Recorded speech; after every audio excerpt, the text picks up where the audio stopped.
the fact that it's going to cause the deadweight loss. It's also not going to matter whether the tax is imposed on the buyer or the seller. What we're going to see here actually is that both buyers and sellers share in their burden of the tax.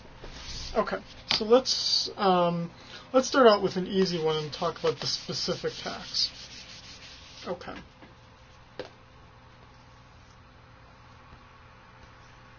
So we're going to have our equilibrium price and quantity, right? We're going to have our demand curve and our supply curve, and we're going to have our achievement of the equilibrium price and quantity. And now I'm going to impose a tax, a specific tax. Let's say that I impose a tax on the seller of, let's say, $3. Now, pay particular attention to the fact that I said it's imposed on the seller, because what that's going to do is it's going to shift the supply curve. You can impose it on the buyer as well, right? It doesn't matter who you impose the tax on, because in either case it's going to be different of who actually pays the tax. We'll actually see that in the next lecture. But for this case here, if I impose a $1 tax on the seller, the impact that would have is it's going to shift the supply curve by $1. Now notice here, this is the new equilibrium price, correct? Notice that the new equilibrium price did not go up by $1, right? Because here would be the distance of $1.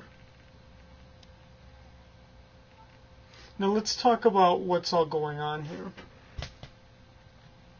A, B, C, D, E,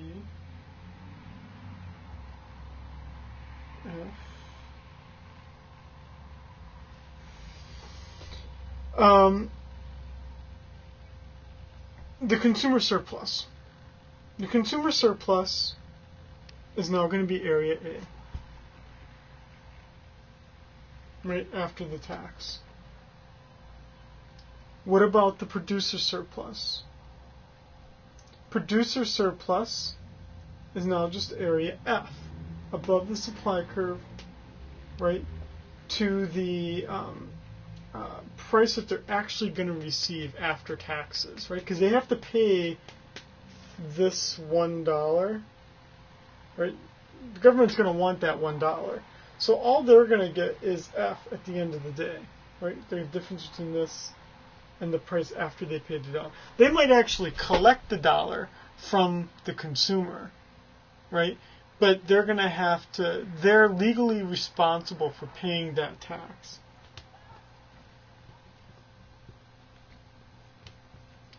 So the tax is going to be areas B and D.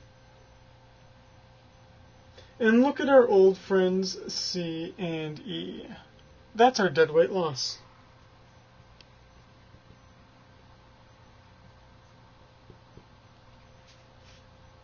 Right? Because it used to, areas B and C used to belong to consumers. Areas D and E used to belong to producers.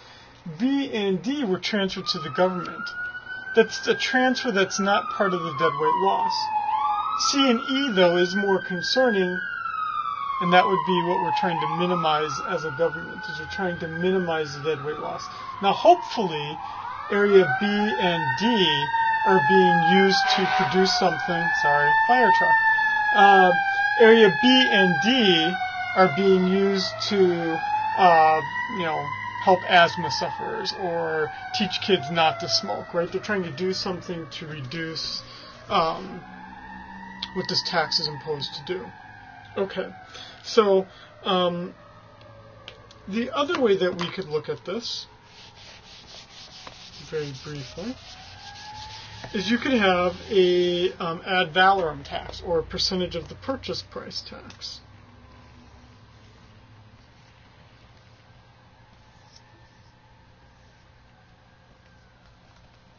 Right?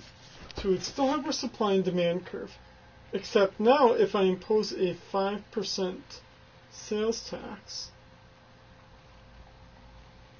and in this case, the seller is legally required to pay the state for the sales tax, what that's going to do is it's not going to be a parallel shift. Notice it's going to be 5% of whatever this price is. Obviously, when the price is very low, the difference isn't a great deal.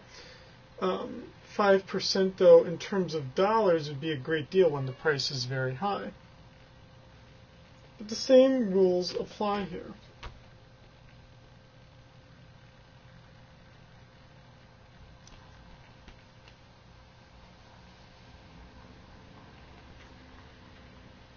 Where area A would still represent the consumer surplus, B and D would still represent the taxes, F would be the producer surplus, and C and E would be our deadweight loss. Okay, so what we can then look at here, and the one thing that I want to spend some time on, is doing the calculations for you. And again, I'm going to do those on a separate set of pages. I'm going to scan those and I'm going to post those under the Content tab. I'll probably do that in the next few days. Okay, so this is going to end Lecture 4. Again, just the amendment, the addition to this will be the scan sheets where I do some of the calculations.